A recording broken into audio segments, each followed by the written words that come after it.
모압 평지에 진을 쳤으니 요단 건너편 곧 여리고 맞은 편이니라. 시포리 아들 발락이 이스라엘이 아모리에게 향한 모든 일을 보았으므로 모압이 심히 두려워했으니 이스라엘 백성이 많음으로 말미암아 모압이 이스라엘 자손 때문에 번민하더라. 미디안 장로들에게 이르되 이제 이 무리가 소가 밭에 풀을 뜯어 먹은 같이 우리 사방에 있는 것을 다 뜯어 먹으려도 하니 그때 시보리 아들 발락이 모압 왕이었더라. 그가 사신을 보올의 아들 발람의 고향인 강가 부돌에 보내어 발람을 부르게 하여 이르되 보라, 한 민족이 애굽에서 나왔는데 그들이 지면에 덮여서 우리 맞은편에 거주하였고 우리보다 강하니 청하건대 와서 나를 위하여 이 백성을 저주하라. 내가 혹 그들을 쳐서 이게 이 땅에서 몰아내리라. 그대가 복을 비는 것을 빚은 자는 복을 받고 저주하는 자를 저주받을 줄을 내가 알미니라. 아멘. 이제 이스라엘 백성이 애굽에 나와서 거의 40여 년을 마무리하고 모압 평야에 진을 치고 있을 때, 그때 모압 왕이 발락이었는데 이 이스라엘 자손으로 인하여 심히 두려워했습니다. 왜냐하면 지금까지 이스라엘이 진행해 오면서 그 앞에 모든 대적들을, 모든 나라 왕들을 다 쳐서 멸하고 계속 성성장구해 오니 이제 모압도 곧 저들에게, 이스라엘에게 피하겠다 이렇게 두려워하면서, 그래서 한 가지 이제 전략이 뭔가 하니까 술사 발람을 초청해가지고 저 이스라엘을 저주하게 하면은 혹시 내가 이길 수 있으리라. 뭐 궁하면 통한다고. 그래서 이런 안을 가지고 이제 모압 장로들을, 또 미디안 장로들을 그 부돌에 보내가지고 발람을 부르게 합니다. 그래서 그 부를 때 요청이 뭐냐면 5절에 중간에 보면 보라, 한 민족이 애굽에서 나왔는데 그들이 지면에 덮여서 우리 맞은편에 거주하고 우리보다 강하니 청하건대 와서 나를 위하여 이 백성을 저주하라. 혹 내가 그들을 쳐서 이게 이 땅에서 몰아내리라. 그대가 복을 비는 자는 복을 받고 저주하는 자는 저주를 받을 줄을 내가 알미라. 이렇게 말하고 있습니다. 그런데 착각이죠. 도대체 발람이 뭐길래 복을 빈다고 복을 받고 저주한다고 저주를 받을 수 있겠습니까? 오히려 하나님께서 아브라함에게 약속하시기를 그에게 복을 주셔서 너를 축복하는 자는 내가 복을 내리고 너를 저주하는 자에게는 내가 저주하리라. 오히려 아브라함을 이렇게 복의 사람으로 말씀하실 때 이 말을 했는데 아무나 그렇게 되지를 않습니다. 그래가지고 이제 많은 복채를 준비해서 발람을 찾아갔습니다. 그때 발람은 말하기를 여기 유수가라, 내가 여호와께서 내게 이르시는 대로 너희에게 대답하리라. 그래가지고 그가 아무튼 하나님의 말씀을 받았는데 그들을 축복하고 저주하지 말라 그렇게 말씀하십니다. 그래서 12절에 보면 그 말씀이 나오죠. 하나님이 발람에 이르시되 너는 그들과 함께 가지도 말고 그 백성을 저주하지도 말라. 그들은 복을 받은 자들이니라. 이스라엘을 향하여 복받은 자들이라고 하나님 말씀하셨습니다. 오늘 이 말씀에 조금 여러분들이 한번 생각을 해볼 필요가 있습니다. 사실은 이스라엘이 애굽에서 나와가지고 거의 40여 년 동안 광야 생활을 하는데 얼마나 불편하고 얼마나 애로사항이 많습니까? 뭐 저들의 불평대로 먹을 거리도 부족하고 그러니까 늘 만나만 먹고 하니까 뭐 정말 혓바늘에 돋을 지경일 것입니다. 그러면서 광야 생활이 얼마나 불편합니까? 그런 것을 보고 과연 복받았다 이렇게 말할 수가 있을까? 우리는 여기서 좀 깊은 생각이 필요합니다. 차라리 저들이 애굽에 있었으면 저들의 말대로 그저 주인의 고기 까마 곁에서 고기도 먹기도 하고 파도 또 뭐 마늘도 오이도 참외도 먹고 정말 입맛대로 먹을 수 있었다는 것입니다. 그렇다고 해서 그들이 뭐 주인처럼 마음껏 먹을 수 있습니까? 주인을 요리해 줄 때, 주인 집에 섬길 때 좀 이렇게 얻어먹은 것에 불과하고 그들은 신분이 종입니다. 사람다운 삶을 살지 못하면 자유가 없습니다. 자기 의지도 없습니다. 그렇게 종으로 매여서 잠시 먹고 입고 하는 것이 충족된다 할지라도 종이라면 비참한 거예요. 그걸 알아야 된다는 것입니다. 그러나 이제 하나님의 인도하심으로 저들이 애굽에서 벗어나서 하나님의 거룩한 하나님 백성이 되고 젖과 꿀이 흐르는 땅을 약속받고 하나님이 함께 하시는 여러 가지 기적을 체험하고 보호와 공급을 받는 이것이 애굽에 편안한 것도 아니죠. 애굽에서 안주하며 또 그곳에서 먹고 마시는 것보다 훨씬 더 복된 것이다. 그래서 사실 우리가 예수를 믿으면은 세상적으로 보면은요, 오히려 예수 믿기 전보다 예수 믿은 후가 더 제약 사항이 많고 또 어떻게 보면은 인간적으로 보면 부족함이 보일 수도 있습니다. 예수 믿기 전에는 헌금할 필요가 없었어요. 헌금도 하지 않고 시간적으로도 여유도 많고 그리고 자기의 마음대로 엔조이하고 살 수 있고 그랬습니다만 예수를 믿고 나니까 이제 시간을 구별해 주의를 지켜야 되지요. 또 기도해야 되지, 성경 봐야 되지, 또 봉사해야 되지, 헌금해야 되지. 어떻게 보면은 예수 믿기 전보다 더 힘든 같은 이런 현상이 나타나는 것입니다. 그러나 어느 쪽이냐 이 말이에요. 어느 쪽이냐. 과연 세상에 내 정욕대로 욕심대로 먹고 마시고 행할 때 하고 그때는 죄의 종이야. 죄값은 사망이야. 그리고 영원한 지옥의 형벌이 받을 수밖에 없어. 과연 그 생활이 나은지 아니면은 예수 그리스도의 십자가 보혈로 죄와 사망에서 건진받고 하나님의 백성이 되고 지금 광야 같은 세상에 통과하지만은 이후에 새하늘이 새 땅에서 영생하는 하나님의 백성이 된 거와 과연 어느 쪽이 나으냐? 예수 믿고 하나님 백성이 된 것이 훨씬 복된 자다 하는 사실을 우리가 알아야 되고 그래서 이 발람이 자기를 찾아온 그 발락이 보낸 자들에게 통지를 합니다.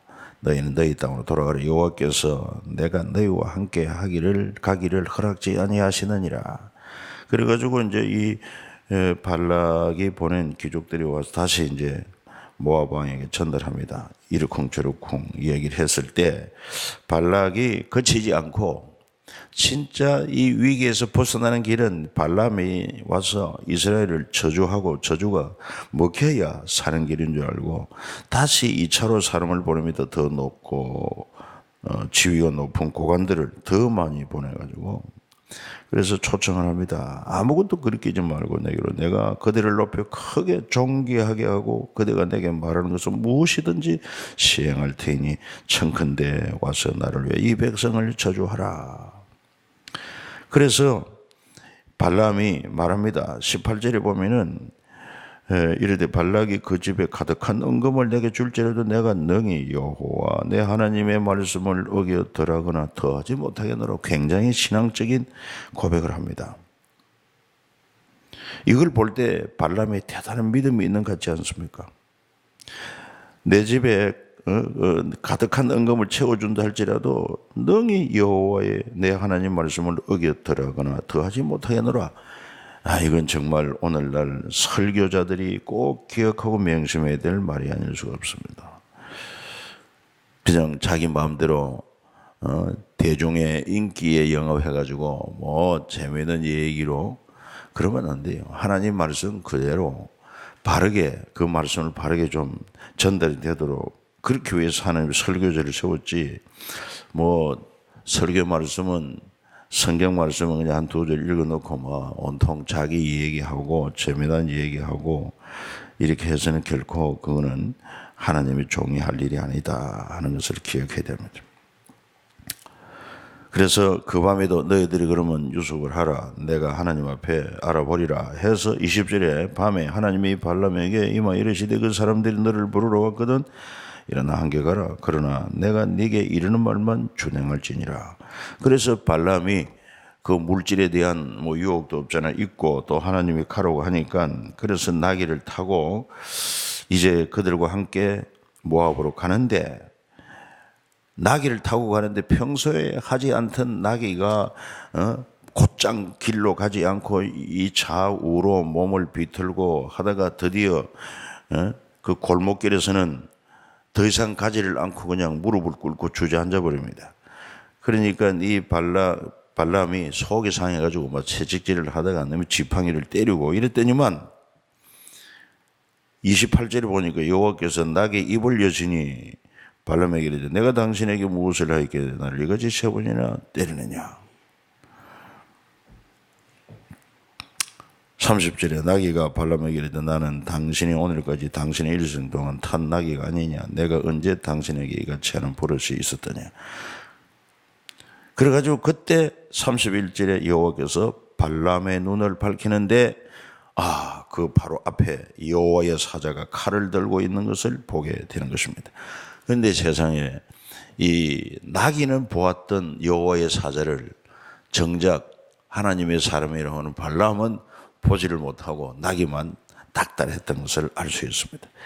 그래서 지금 현재 상황으로 봐서는 그의 속을 모르는데 하나님은 그의 속을 압니다. 그 발람은 말은 그렇게 했지만은 말은 천사가 지었지만 속은 물질의 탐욕이 있었던 것을 알 수 있어요. 탐욕의 눈이 가려져 가지고 영적인 세계를 못 봤어요.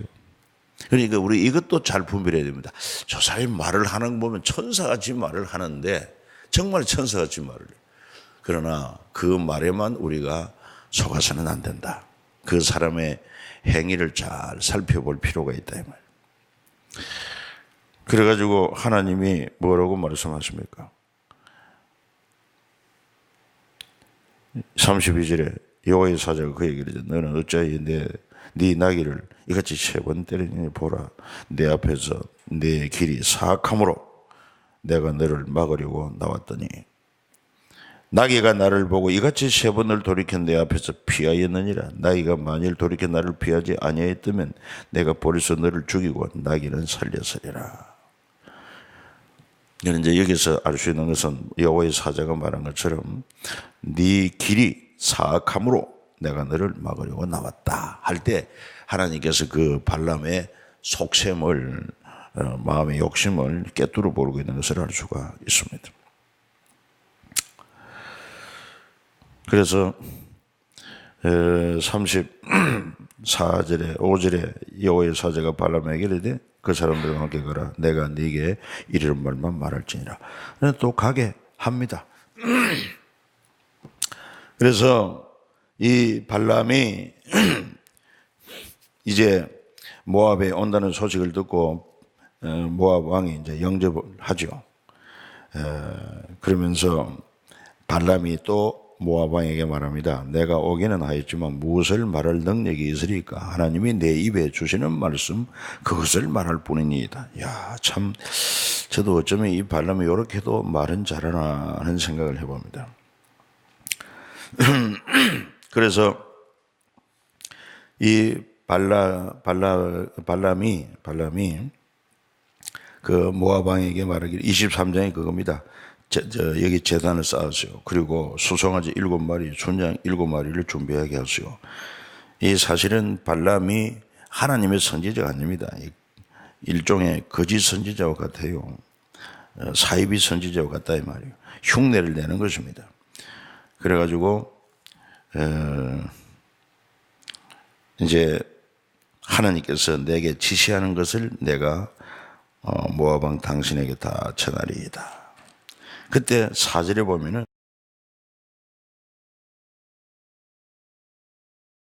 꼭대기에 이르러서 그게 똑같이 또한 제단을 쌓고 각 제단에 수송아지 순양을 드리고 그리고는 또 하나님의 말씀이 임하는데 16절에 발락에게 돌아가서 이렇게 말하라. 17절부터 보면은 발람이 가서 본즉 발락이 번제물 곁에 서고 모압 고가들이 함께 있더라. 그래서 2차 예언을 합니다. 2차 예언에 보면은 19절부터 21절을 한번 같이 읽어봅니다. 시작. 하나님은 사람이 아니시니 거짓말을 하지 않으시고 인생이 아니시니 후회가 없으시도다. 어찌 그 말씀하신 바를 행하지 않으시고 하신 말씀을 실행하지 않으시랴. 내가 축복할 것을 받았으니 그가 주신 복을 내가 돌이키지 않으리라. 야곱의 허물을 보지 아니하시며 이스라엘의 반역을 보지 아니하시는도다. 여호와 그들의 하나님이 그들과 함께 계시니 왕을 부르는 소리가 그 중에 있도다. 그래서 23절에 야곱을 해할 점술이 없고 이스라엘을 해할 복술이 없도다. 이렇게 말하고 있습니다. 그러니까 이제 25절에 발락이 또 발람에게 이르기를 그들을 저주하지도 말고 축복하지도 말라. 뭐 계속 발람을 데리고 가봐야 오히려 모압 왕 귀에 거슬리는 소리만 하고 더 두려운 소리만 하니까. 그래서 참 오늘 말씀에 보면은 우리 하나님은 사람이 아니니 거짓말하지 않고 인생이 아니시니 후회가 없으시도다. 지금 말씀하신 바를 행하지 않으시면 하신 말씀을 실행하지 않으시랴. 참 굉장히 오는 것은 중요한 말씀인 것입니다. 그리고는 이제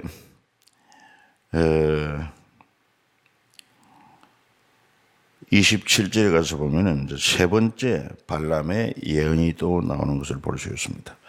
그래서 모압 왕 발락이 발람을 데리고 또 다른 곳으로 인도하여 거기서 저주하기를 다시 한번 요청을 합니다. 그랬더니만 이제 24장에 그 예언이 나오죠.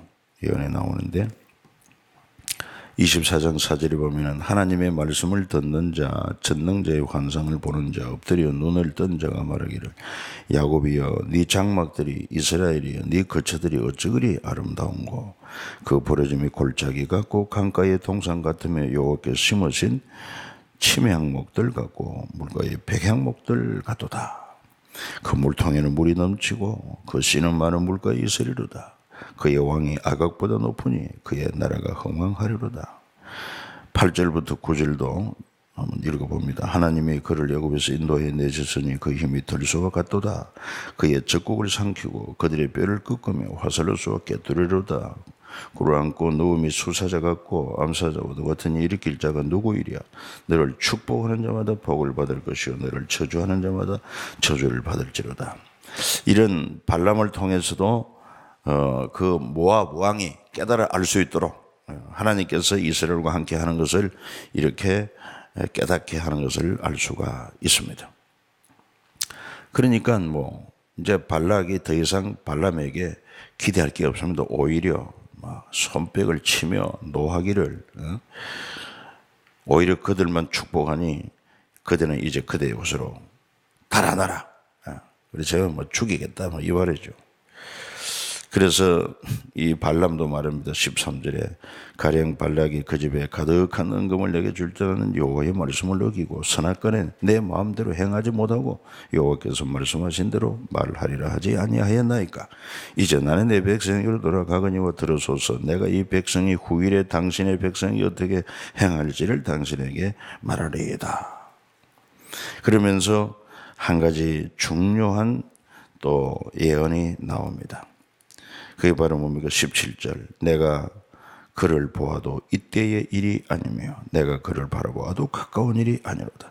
한 별이 야곱에게서 나오며 한 규가 이스라엘에게서 일어나서 모압을 이쪽에서 저쪽까지 쳐서 무찌르고 또 셋의 자식들을 다 멸하리로다. 이건 바로 장차 메시아 예수 그리스도가 동방에 박사들이 그 별을 보고 베들레헴에 태어난 예수 그리스도, 그게 바로 장래에 그와 같이 한 별이 야곱에게서 나온다. 한 규가 이스라엘에게서 일어난다. 이 규라고 하는 것이 바로 지휘봉 아닙니까? 지휘봉. 그래서 만국을 통치할 그런 왕이 일어난다는 것이죠. 그리고 모압도 그때 완전히 망하게 될 것이다. 그리고는 뭐 그 외에도 에돔족도 망하게 될 것이고, 그 다음에 아말렉도 멸망하게 될 벤 족속, 뭐 더 나아가서 기띔 해변에서도 망할 것이다.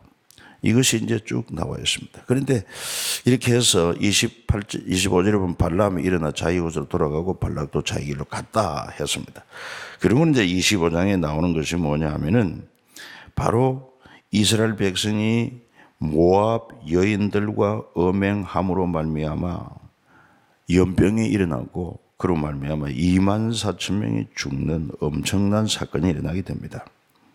2절에 보세요. 25장 2절에 그 여자들이 자기 신들에게 제사할 때 이스라엘 백성을 처음에 백성이 와서 먹고 그들의 신들에게 절함으로 여러분 이 우상 숭배하게 된 것입니다.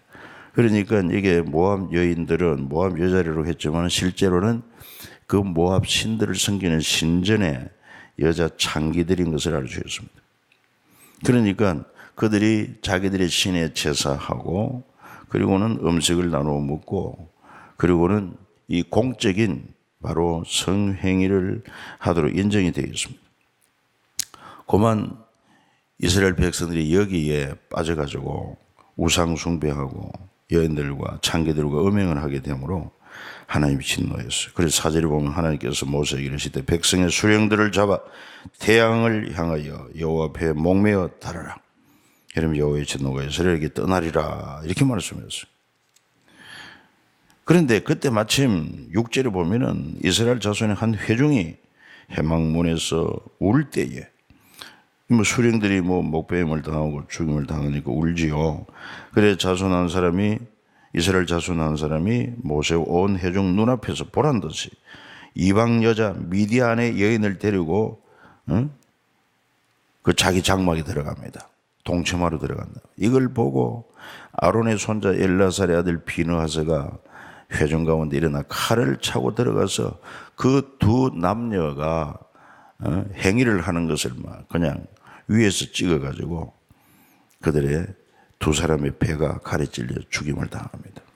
그제서야 연병이 멈추었더라 그랬습니다. 9절에 그 연병으로 죽은 자가 2만 4천 명이었더라.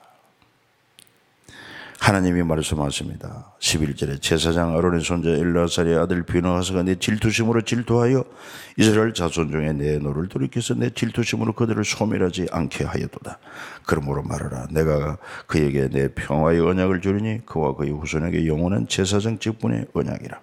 그가 그의 하나님을 위하여 질투하여 이스라엘 자손을 속죄하였습니다. 그 하나님의 그 진노를 하나님의 그런 마음을 품고 거룩한 마음을 품고 그것을 행동으로 옮겼단 말이에요.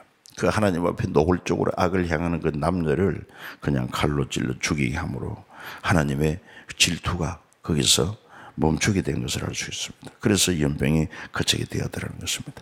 왜 이런 사건이 일어났을까? 여기 좀 구체적으로 나오지 않았습니다만 신야에 가서 보면은 거짓 선지자 발람 불의의 싹스를 사랑하다가 이렇게 말하고 있고 그래서 저주받은 그 이름이 발람입니다. 우리가 지금 이제 민수기에서 읽어볼 때는 발람은 어쩌면 그렇게 신실한 하나님의 사람 같습니다. 그러나 그의 말과 속셈이 달랐던 것을 알 수 있습니다. 탐욕에 사로잡혔던 것을 알 수가 있습니다. 그래서 아마도 이 발람이 마지막으로 전략을 준 게 뭐냐 하면은 바로 모압 여인들을 통해서 저들을 유혹하라. 그래서 음행을 하고 우상을 숭배하게 되면 하나님이 진노하여 그들을 치실 것이다. 그것을 염두에 두고 있는 것을 우리가 알아야 됩니다. 그래서 이렇게 지금 민수기에서만 봐서 모르는데 성경 전체를 통해서 볼 때 바로 이렇게 숨어있는 발람의 속셈을 우리가 알게 되고 그의 일러준 그 유혹의 기술 바로 여인들을 통해서 음행하게 함으로 하나님의 진노가 일어나서 그렇게 많은 사람이 죽게 되었다는 것입니다. 오늘 우리는 어떨까요? 우리도 이 세상 살면서 모압 여자들처럼 성적으로 유혹하고 그 다음에 또한 그들이 섬기는 그 신의 우상 숭배하게 하는 이런 일들이 우리에게도 충분히 나타날 수 있다는 것입니다. 이런 점을 경계하고 하나님의 우상을 얼마나 싫어하는지는 우리는 그동안 말씀을 통해 잘 알고 있습니다. 정말 싫어하십니다. 그리고 음행 이것도 싫어합니다. 특히 영적 간음이라고 말하는 것도 있습니다. 하나님을 전심으로 사랑하지 않고 세상의 물질이나 세상의 명예나 권력이나 이런 것들을 쾌락을 사랑하게 되면은 그것도 역시 영적 가름으로 하나님 그렇게 싫어하시고 미워하신다는 것을 생각하면서 오직 하나님 같은 분이 없으시니 정말 이스라엘 백성을 이집트에서 종의 자리에서 구원해 하나님 백성으로 삼아주시고 그리고 저들에게 참 살아계신 역사를 나타내 보여주고 적과 꿀이 흐르는 가나안 땅으로 인도하신 것처럼 오늘 우리 믿는 하나님이 그렇지 않습니까? 우리를 죄와 사망에서 건져내셨고 그러한 하나님 백성 삼으셨고 진리의 말씀으로 성령으로 인도하고 마침내 저 하늘에서 영원한 천국에서 영생을 누리게 하실 이 하나님은 사랑하고 섬겨야 마땅하지 않겠는가? 딴 생각 품지 말고 하나님께 집중하고 오늘도 함께 계시는 우리 주님 모시고 동행하는 삶이 되시기를 예수님 이름으로 축복합니다.